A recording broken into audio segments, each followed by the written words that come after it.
I don't find people notice that much. It's not something that you can really see unless you're looking for it.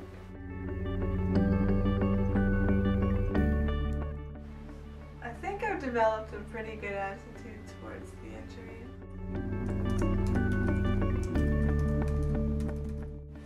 We tried to not dwell on it.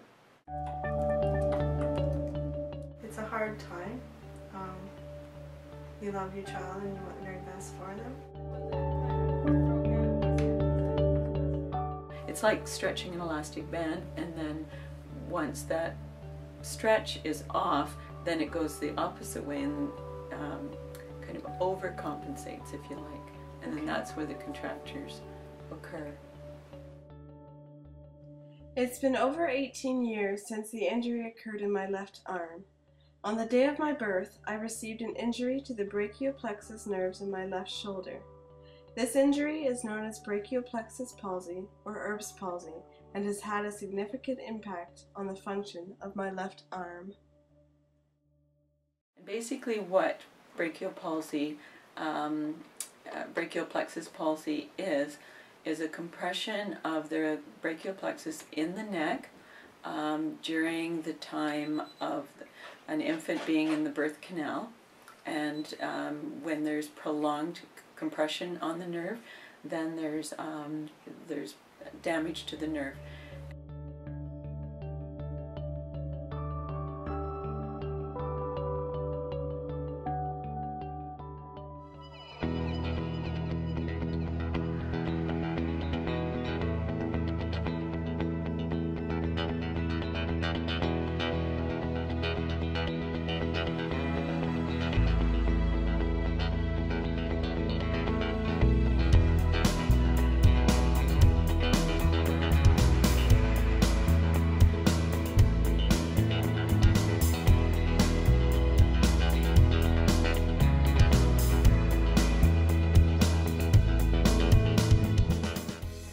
Off we headed to the Toronto Sick Kids Hospital to meet up with Dr. Clark and a team of medical professionals who specialize in brachial plexus injuries.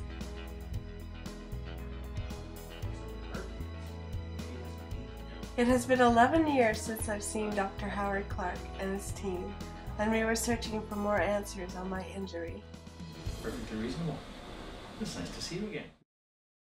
So what we usually do is we go through a bunch of activities just to see how your arm and your hand are working and moving. So can you open that? With my left hand? Or you normally do it.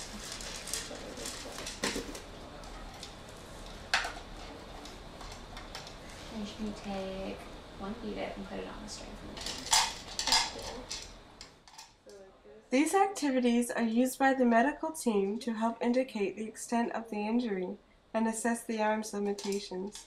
They also help to indicate to the doctors how well the child is coping with their injury. Each injury is unique to the child, and the amount of damage varies from case to case. Just like that?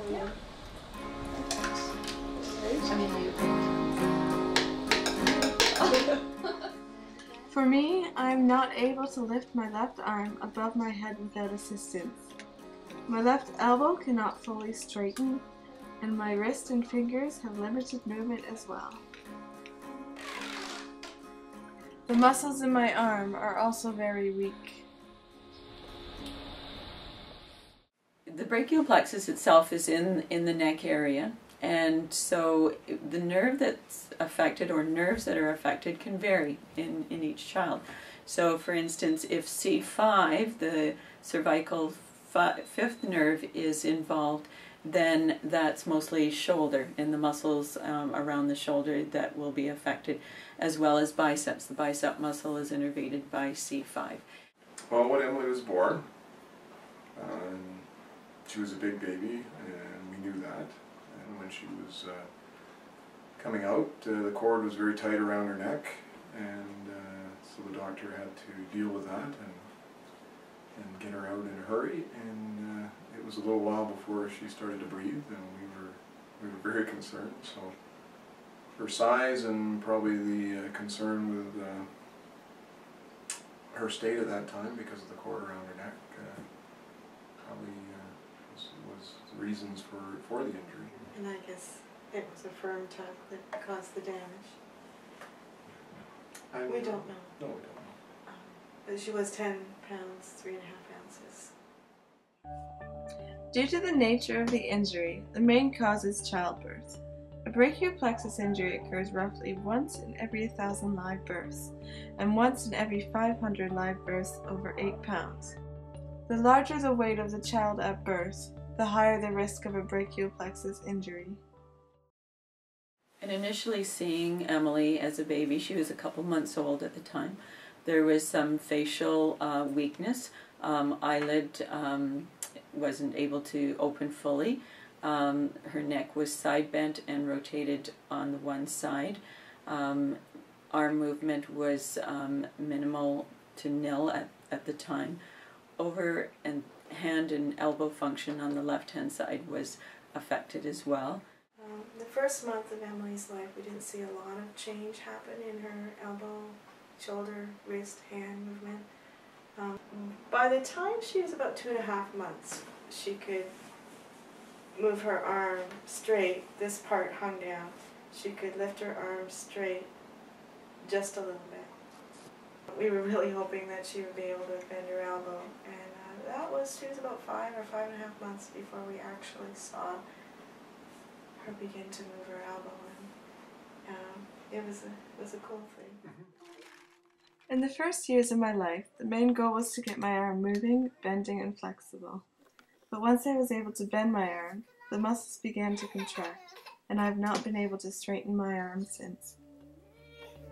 And let's have a look here. I just want to review how much you're able to move your arm and how strong it is. Okay. So just copy what I do with my arm. With your left arm, could you lift it up as high as you can over your head? And I'm just going to have a feel of your shoulder just to see how much movement. Okay. Do you ever have any pain in your shoulder? Not yet. And now show me how you turn your palm up and down. And can you wiggle your wrist up? Good. And try to turn your hand over and bend your wrist. Good. Show me how you open your fingers and spread your thumb.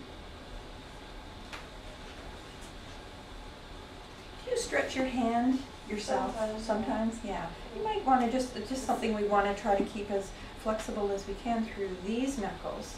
So if you're doing stretching with your wrist and fingers back, that will help. You'll probably feel a pull through there. Can you show me how you bring your hand behind your head? All right. As parents coping with a child with a brachial plexus injury, it can be a very difficult time. It was frustrating to see improvement going slow, and then you do wonder how it's all going to turn out. At times it was disheartening or discouraging because you've been told to do these exercises with your daughter, and we, I would do them, and I would do them, actually I probably did them more than I would needed to, but you wouldn't see the results, and it was sometimes you think, am I really doing anything, am I really helping, but it was quite some time before we actually began to see that you were regaining some use of your arm.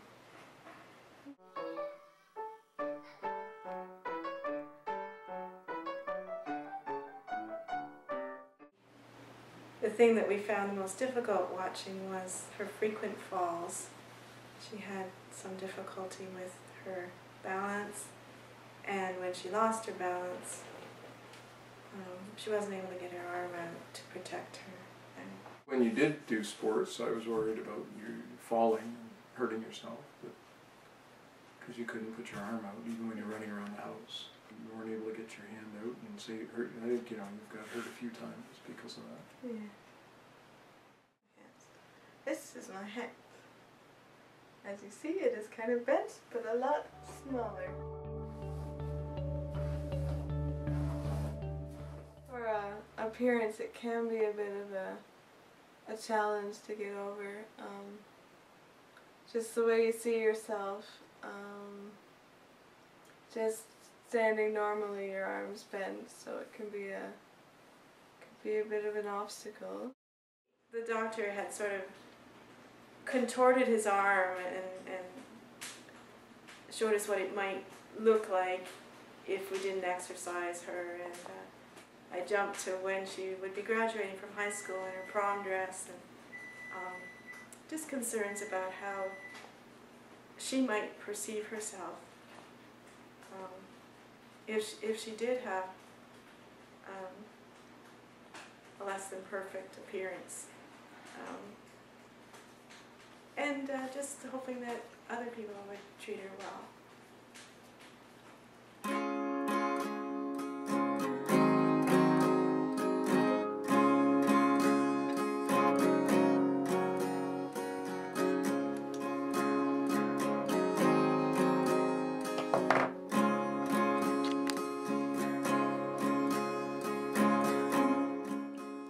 Despite the injury, I have still found many ways to work around it and enjoy a variety of activities.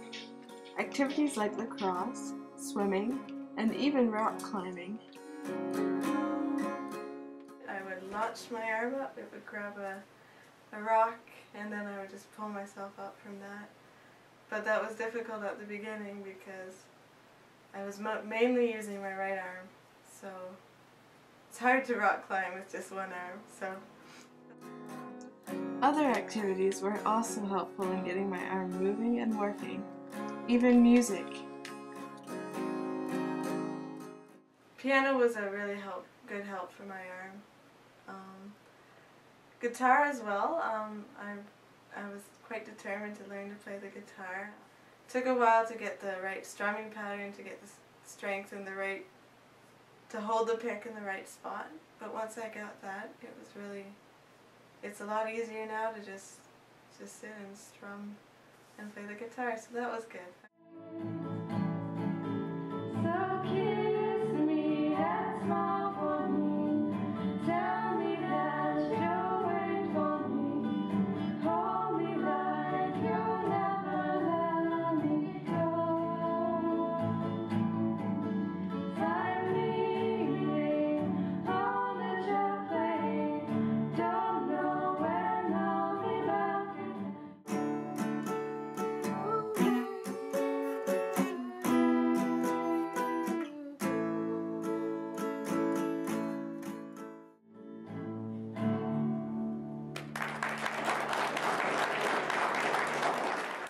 The place in London recommended surgery when you're older, but it wasn't a... It was a muscle relocation type surgery.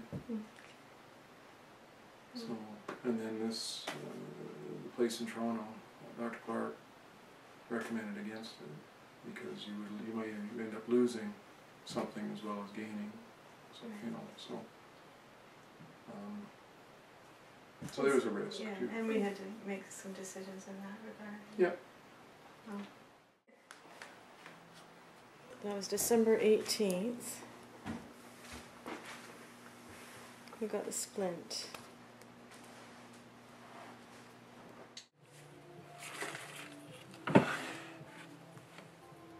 When I was a baby, the doctors gave me a splint, and that was how they helped to straighten my wrist, because before my wrist was like this, all bent. So they just used the splint here, and they would put it on top, and that really helped to pull my wrist up and to straighten it. Daddy gets it? Oh, I'm gonna get her! As a baby, crawling around was hard, so I'd found another way to do it. We called it bumming around. Thank you. Well, it was fun. It was interesting to see the way you found a way to move around, because obviously you couldn't crawl very well. You did try to crawl, but you found bumming around, sliding around on your bum a lot easier, and you got around very well. So, and it was a way of you were able to keep your head up, right? Because you couldn't, when you crawled, you know, the way you did, you couldn't look up, but when you sat up and moved around, you could see things and look around. You're quite good at it.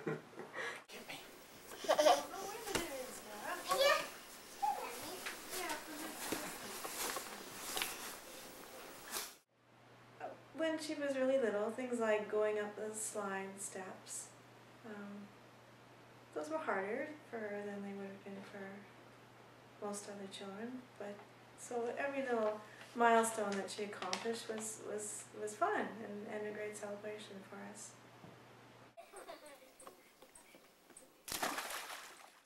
For swimming, that was hard. I couldn't do the normal front crawl, but I developed another type of stroke that seemed to work really well.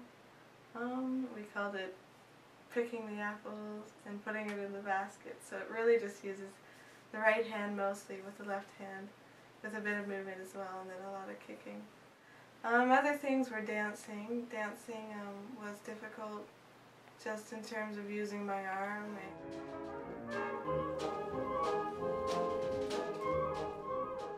I was a bit self-conscious because my arm didn't look as perfect as maybe the rest of the dancers around me or whatever.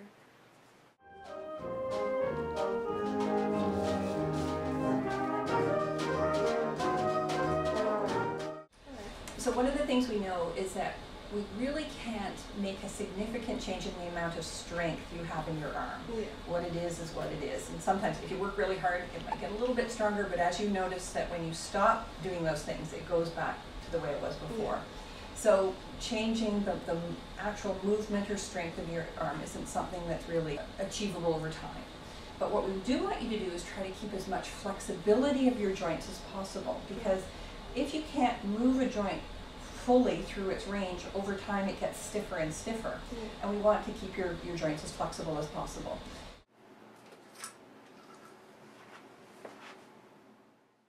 When I was a younger child, my dad had made me a pulley system, and I used that to help stretch my arm.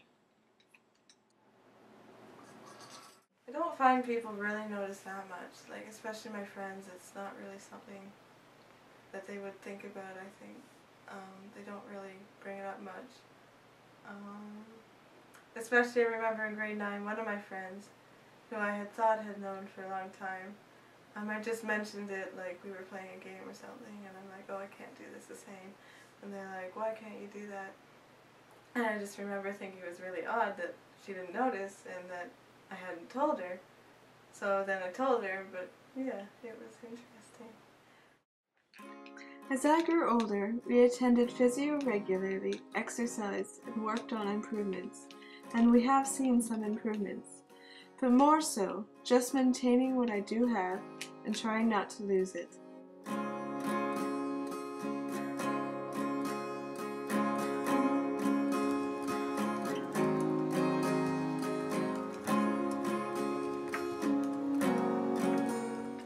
I've learned to accept things however they are, just to be happy with what I have.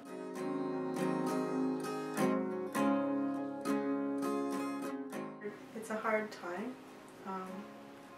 You love your child and you want the very best for them. But you can take it a day at a time and be diligent in doing the exercises that have been recommended, but also let your child enjoy a full life and enjoy it with them. Mm-hmm. And trust that together you'll be able to handle it.